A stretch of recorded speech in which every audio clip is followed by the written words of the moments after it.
HDFC ബാങ്കിൻ്റെ freedom credit കാർഡാണ് നമ്മളിന്ന് വീഡിയോ ചെയ്യുന്നത്. അപ്പോൾ ഈ കാർഡിൻ്റെ ജോയിനിങ് ഫീ ആൻഡ് ആനുവൽ ഫീ വരുന്നത് 500 രൂപ പ്ലസ് GST ആണ്. നമുക്ക് ഈ joining fee and annual fee wave of ചെയ്യാനുള്ള ഓപ്ഷൻ ഉണ്ട്. വർഷം നമ്മൾ 50,000 മേലെ സ്പെൻഡ് ചെയ്ത് കഴിഞ്ഞ് കഴിഞ്ഞാൽ നമുക്ക് ഈ ഫീ വേവ് ഓഫ് ചെയ്ത് കിട്ടുന്നതായിരിക്കും. അതുപോലെ തന്നെ ഈ കാർഡ് ലൈഫ് ടൈം ഫ്രീ കാർഡായിട്ട് കിട്ടാനും വളരെയധികം ചാൻസ് ഉണ്ട്. എനിക്ക് ഈ കാർഡ് കിട്ടിയിരിക്കുന്നത് ലൈഫ് ടൈം ഫ്രീ ക്രെഡിറ്റ് കാർഡായിട്ടാണ്. വെൽക്കം വൗച്ചറായിട്ട് നമുക്ക് 500 ക്യാഷ് പോയിൻറ്റ്സ് ആണ് നമുക്ക് കിട്ടുന്നത്.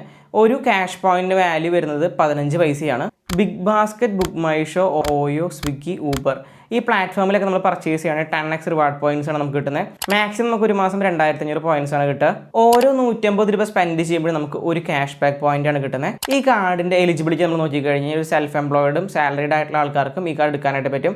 സാലറിഡ് ആയിട്ടുള്ള ആൾക്കാരാണെങ്കിൽ നമുക്ക് 12,000 രൂപയ്ക്ക് മേലെ സാലറി ഉണ്ടെങ്കിൽ നമുക്ക് ഈ കാർഡ് അപ്ലൈ ചെയ്യാം. സെൽഫ് എംപ്ലോയിഡ് ആണെങ്കിൽ ITR 6 ലക്ഷത്തിന് മേലെ ഉണ്ടെങ്കിൽ നമുക്ക് ഈ കാർഡ് അപ്ലൈ ചെയ്യാനായിട്ട് പറ്റും. HDFCയുടെ ഫ്രീഡം ക്രെഡിറ്റ് കാർഡ് നമുക്ക് റുപ്പേ വിസ സീരീസിൽ കിട്ടും. റുപ്പേ സീരീസ് നമ്മൾ എടുക്കുകയാണെങ്കിൽ നമുക്ക് സ്കാൻ ആൻഡ് പേ പേയ്മെൻറ്റ്സ് ഒക്കെ ചെയ്യാനായിട്ടുള്ള ഓപ്ഷൻ വരുന്നുണ്ട്.